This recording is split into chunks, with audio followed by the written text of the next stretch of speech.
Oh, that's a bad.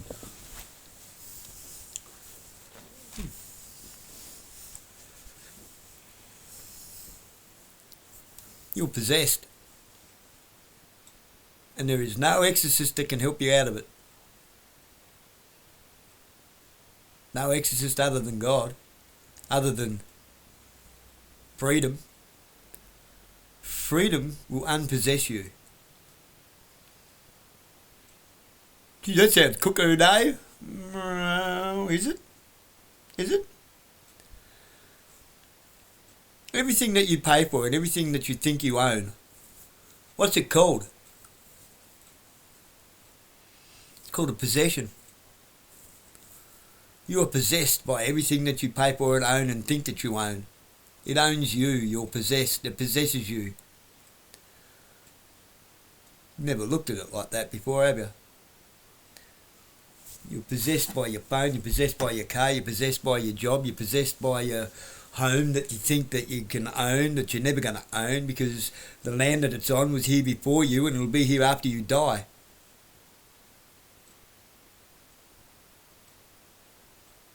And you surrendered your royal estate. What is rightfully yours. You surrendered what God gave you to be possessed.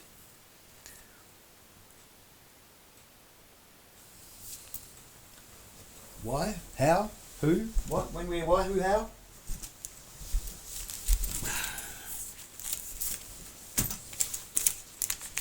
The bits of plastic and paper, little rectangles. Little rectangles with numbers on them. No, that's worth nothing, right? That's worth absolutely nothing. In fact, if I would say that there's $100 there. It's 100 doll hairs. It's 50 plus 50 equals 100. Although they say cash is king, is it? It's certainly not the king of kings. It is only the value that we give it. The only value it holds is that of which we give it. The same as the only authority anybody holds is that which we give it. We allow it to have.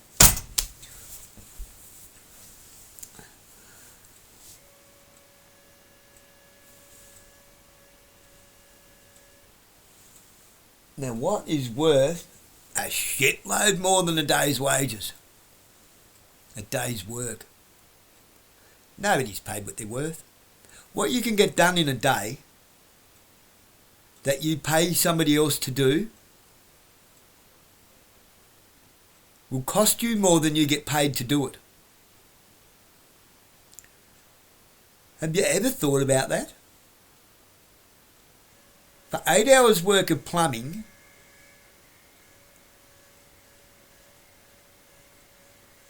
the cost of getting that done in return to 8 hours work of carpentry versus the cost of what it'll get that done.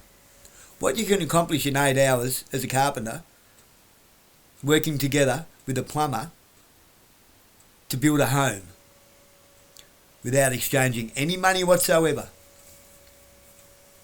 8 hours for 8 hours.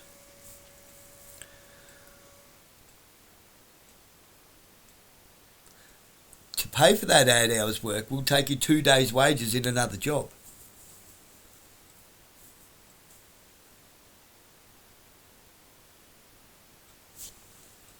You don't own money. Money owns you.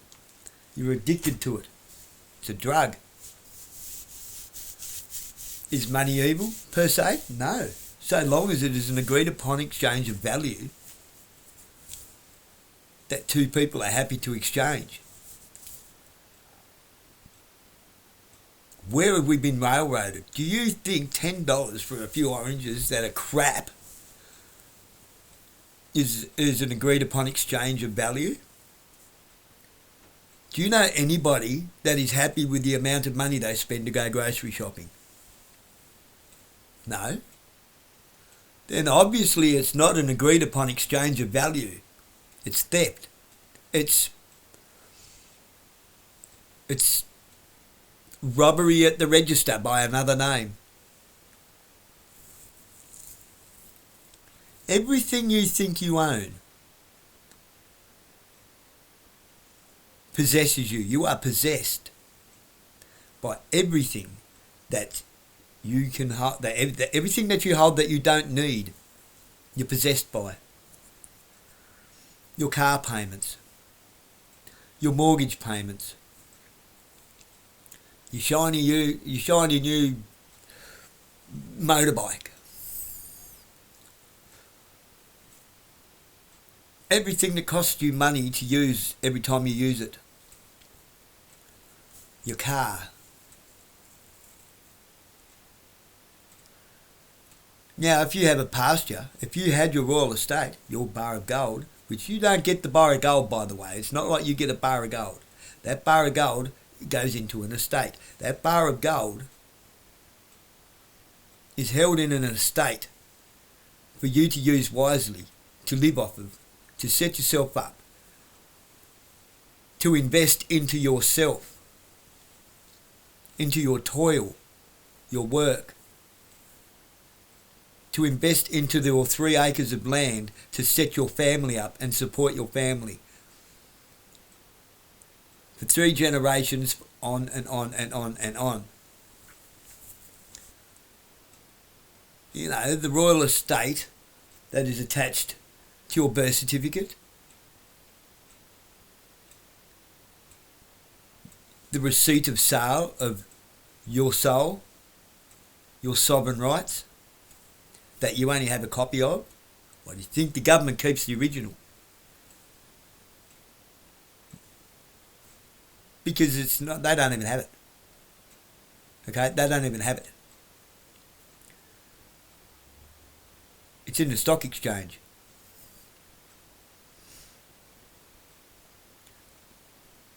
The wealth that you are estimated to turn over in your lifetime is earning somebody else interest. But you don't even have your block of land to generate any of that wealth. Say you work for somebody else and then you pay again. Your bar of gold and your 3 acres of land, and then you pay your bar of gold and 3 acres of land again in this stuff. And how do you pay for that? With the world's most precious and finite resource, time, your life. Time is not a man-made construct. The management of time is a man-made construct. Time is a thing, and you only have so much of it, and nobody knows when it's up.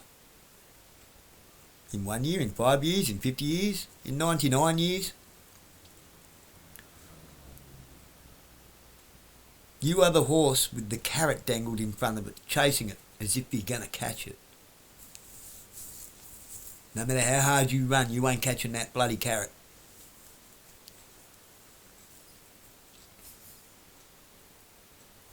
You are possessed by a system that you are fighting to try and keep. You are possessed by your internet that you're fighting to try and keep. Because you're scared you're going to lose your freedom of speech. You don't talk with your fingers and keystrokes, you talk with your voice. Your free will to think, your free will to choose, your free will to speak, your free will to use your own conscience to decipher right from wrong. Your free will to do as you will in your own home so long as you hurt nobody else. You've given it all away. You've given away your free will, your autonomy, your sovereignty. For what? To be possessed by things. Things that will keep you poor and things that control you.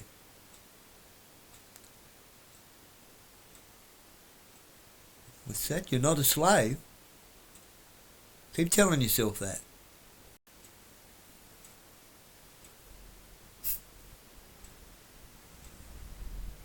This whole retarded ideology of like, oh, you don't own that house, you rent it. Oh, you don't own your home, so you don't pay rates. Who else is fucking paying them? Because your landlord sure as hell isn't. Housing Choice sure as hell isn't.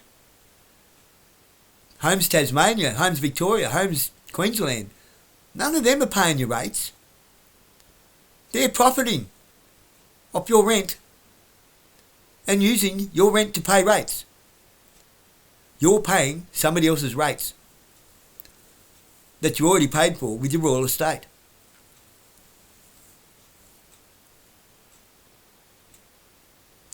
Sorry to burst your bubble, all you economic fucking idiots. We all own our homes. We all already own them. But by using the system to try and fight the system that was designed for you to use against yourself, you're never gonna fucking win, are you? Snap out of it. If you don't want to be possessed and owned by things that you give your life away for, because I sure as hell don't.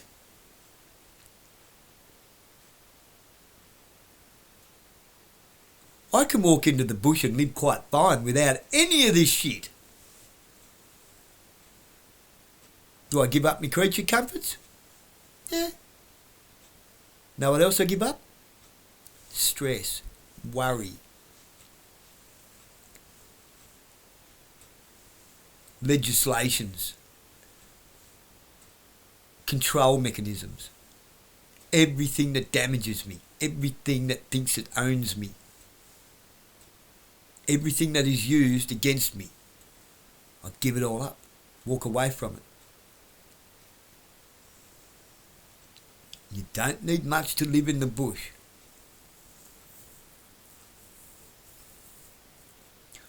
Why do you think really they've taken everyone's guns away? They take your food away. They take your money away. They take everything that's healthy to eat away. Eventually they're going to take your right to vegetable garden off of you and your chickens. How else are you going to get protein? You cannot live without protein. You will die. You will be forced to take on those things when the time comes.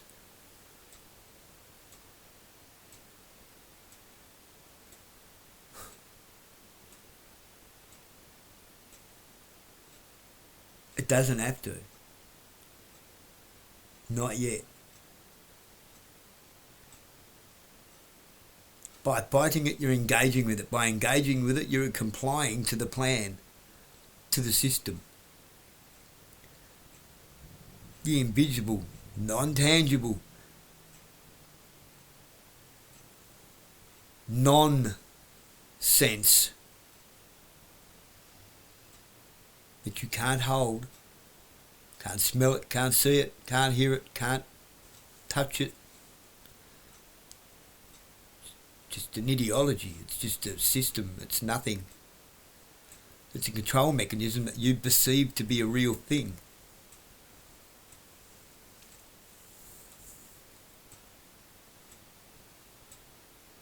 It's a nothing. It's absolutely nothing. It's nothing other than your beliefs. You believe that they have power and authority? Well, they're not about to say they don't, are they? Because they're getting everything they want out of you for it. You believe that the police have power and authority? Well, they're not about to say that they don't. Why?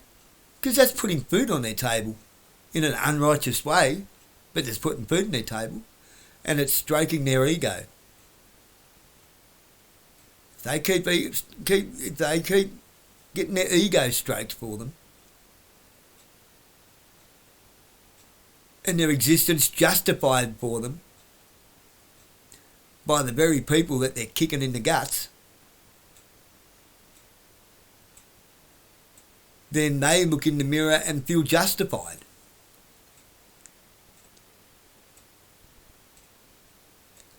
If you keep acquiescing to them and just bending the knee to their bullshit, They look in the mirror and they feel justified. They go to work and justify themselves to each other. Yes men. You got nothing but yes men now. And the women, well, I'm not going to call them women because they act like men, talk like men, dress like men. Nothing feminine about them.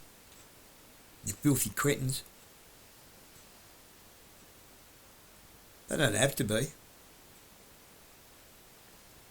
Raising horrible kids. Horrible children. Horrible sport little brats that never actually have to face any consequences for anything, because mummy and daddy makes it go away. Spoilt little fucking pigs. Little piglets.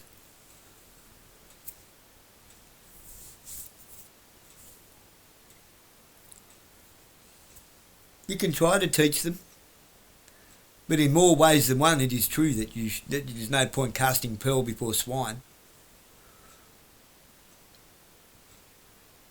They're brainwashed, they're indoctrinated. They honestly believe that they are good people and that they deserve more power because everything's the magistrate's fault while they're doing plea deals in private conference rooms. But it's all the magistrate's fault why repeat offending criminals are never going to prison. Yeah, right. Yep. Keep telling yourselves that. Keep telling yourselves that. Oh, but it's the system. No, it's not. Well, it is. It's the system. It's the system you're part of that you cannot see that you are playing a hand in to the detriment of your brethren, to the detriment of mankind, to the downfall of mankind.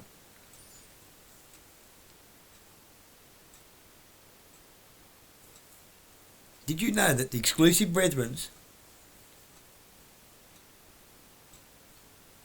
pretty damn sure it's exclusive brethrens, they exclude themselves from us as their own, each other's brethren.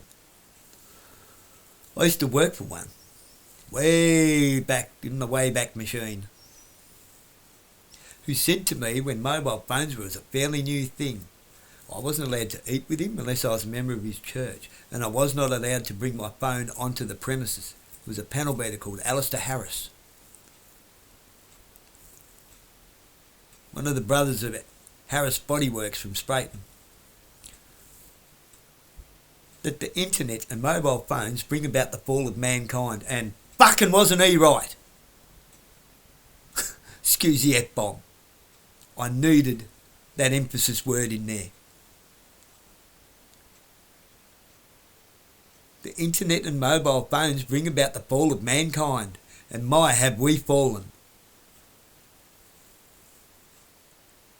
Nobody knows how to do a damn thing anymore. They're all relying on the internet and their mobile phones to think for them.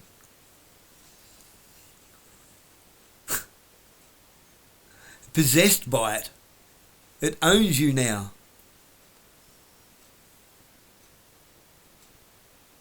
It hasn't got shackles on you. You're not locked in a box yet. It owns you by you participating and engaging with it, thinking that you can beat it at its own game that is designed for you to use against yourself. Realise that. Two-pack. Realise, real lies. There is no justice. It's just us. They got money for wars, but they got no money to feed the poor. Man, Tupac Shakur, 3 statements, never been truer than they are today.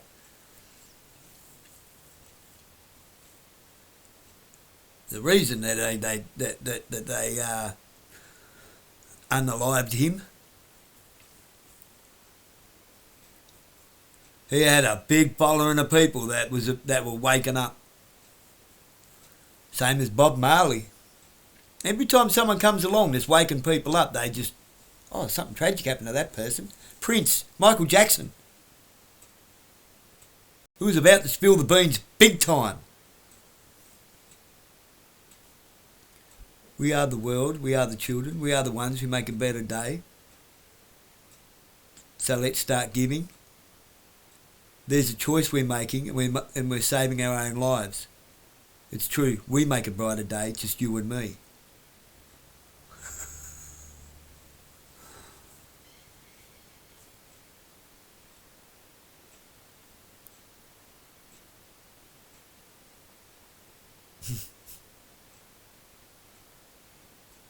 The Man in the Mirror, there's another song. Man, people wrote so many songs that explain it. So many movies, The Labyrinth, that explain exactly what to do to fix it. But you're also terrified of freedom because it means you have to be responsible for yourself.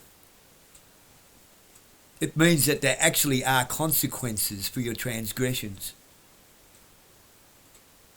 It also means that you cannot point the finger and the bone at people anymore for doing things that are none of your fucking business.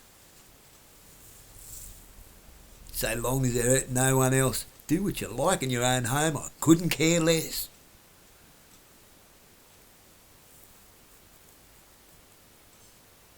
If it ends you, so be it. That was on you. Nobody else.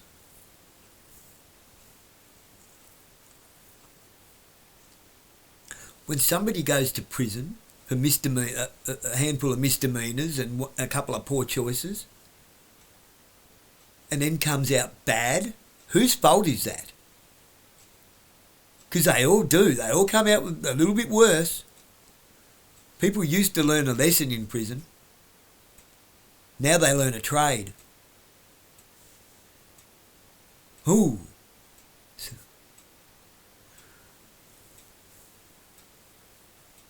It's a crime in itself.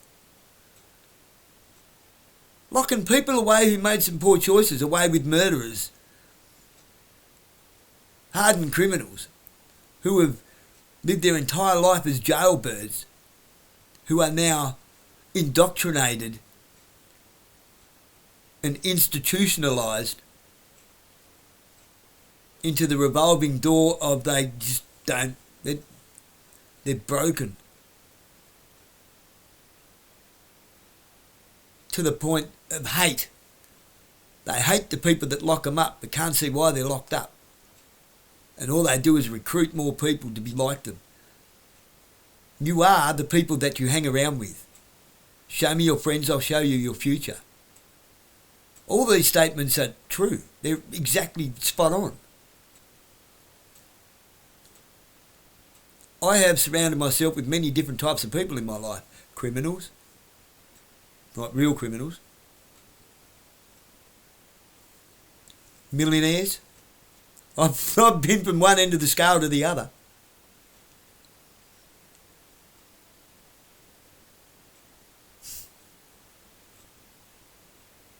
And I'm telling you now, I'm telling you because I know from my life's experiences, you are the people that you hang around with. So I'm sorry, but 1 or 2 bad apples spoil it for everybody is not really true.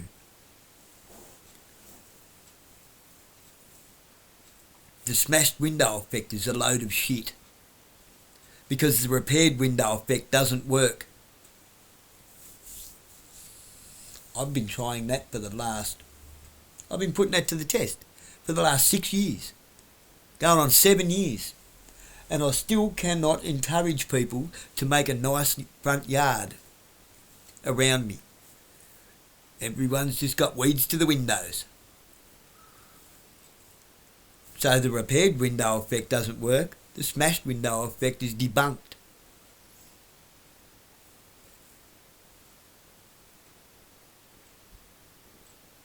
The minority does not encourage the majority. It's the other way around.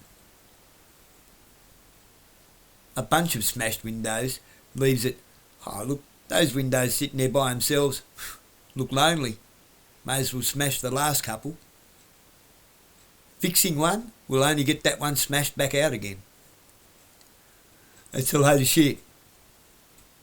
It's an utter load of crap. The smashed window effect policing is a load of shit. The smashed window effect policing keeps them... It's good for business, okay?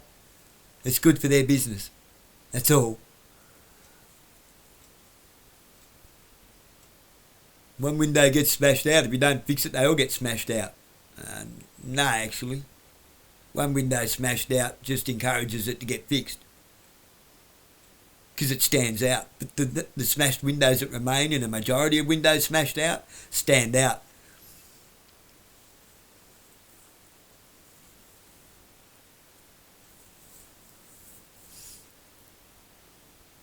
The only thing that mine is encouraged is everybody says I have a nice yard, nice garden. It's noticed. That's all. But not respected.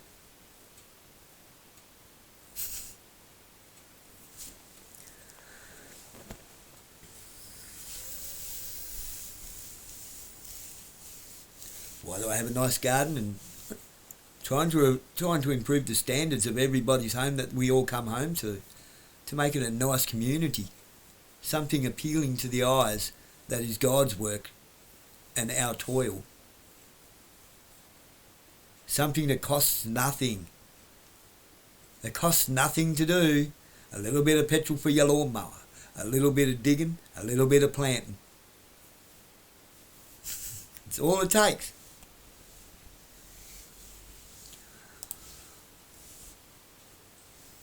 You don't ever need petrol for a lawnmower. If you look after it properly, you only need one of them push ones with the barrel blades on them.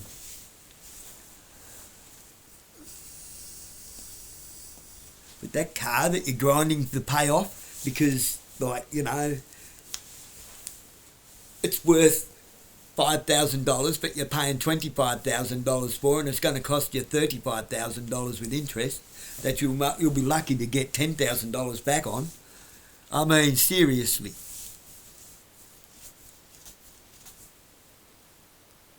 A car loses a third of its value when it's got 1 kilometre on it. As soon as it's out of the driveway, buy one brand new, take it out on the road, round the block, take it back and trade it in and see what you get.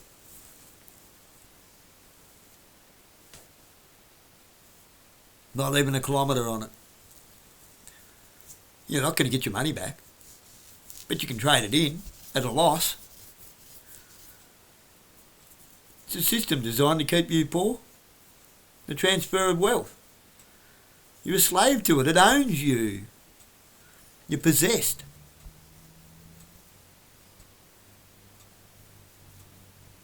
Turn around and walk away. Dump it. I'll just leave this here. Don't need it anymore. But what about? What, mate? What? What are you going to do? I have nothing for you to take. So what are you going to do? There's nothing left. It's all gone. I've got nothing to lose. And everything to gain.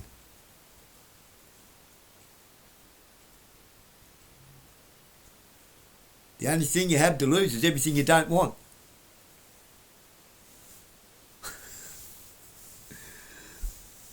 Why are you trying to fight to beat something you don't want? Throw it away.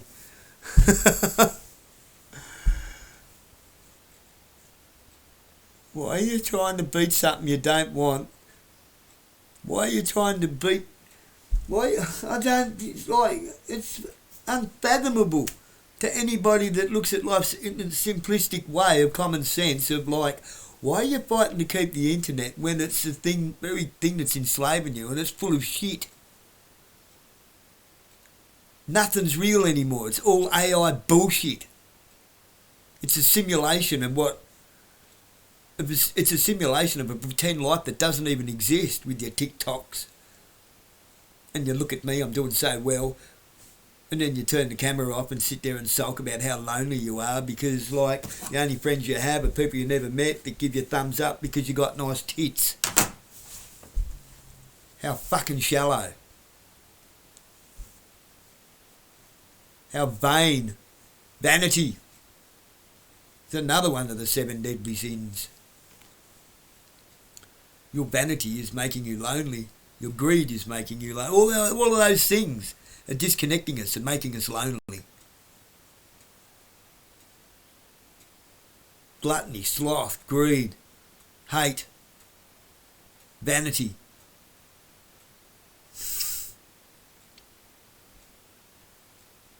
Lust.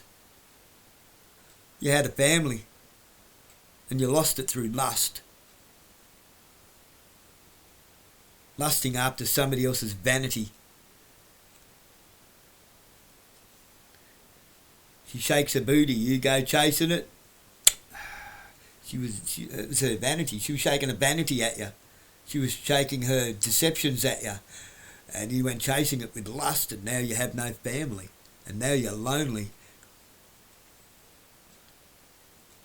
Your kids hate you.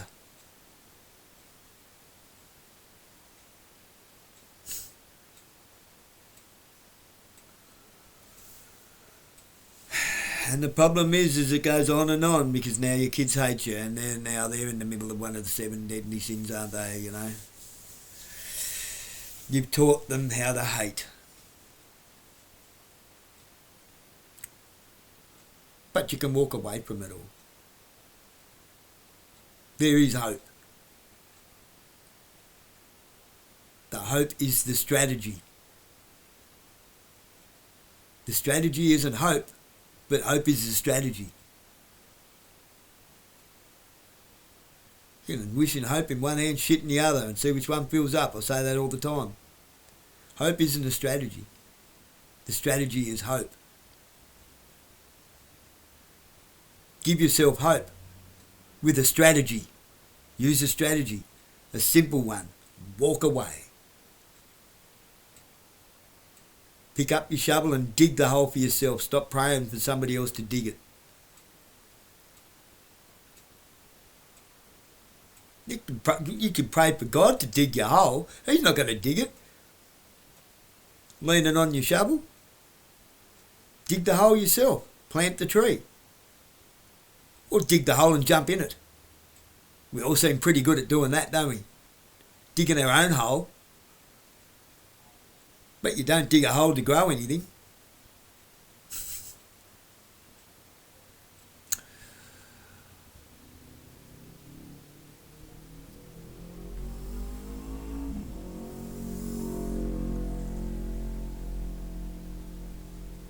These aren't brainstorming philosophies. They're simple and common sense. There's nothing philosophical about it. There's nothing complicated about it. That's the beauty of it. Simplicity is how to beat something that's complicated. It's really that simple. It's tremendously simple and simply tremendous. Is that ever going to get old? Alright guys. I think I've got enough daylight left. I haven't gone out and mowed that lawn. It's calling out to me. I think I've got enough daylight left to get it done. Make hay while the sun's on this side of the planet, eh? Or at this end of the pizza. God bless you.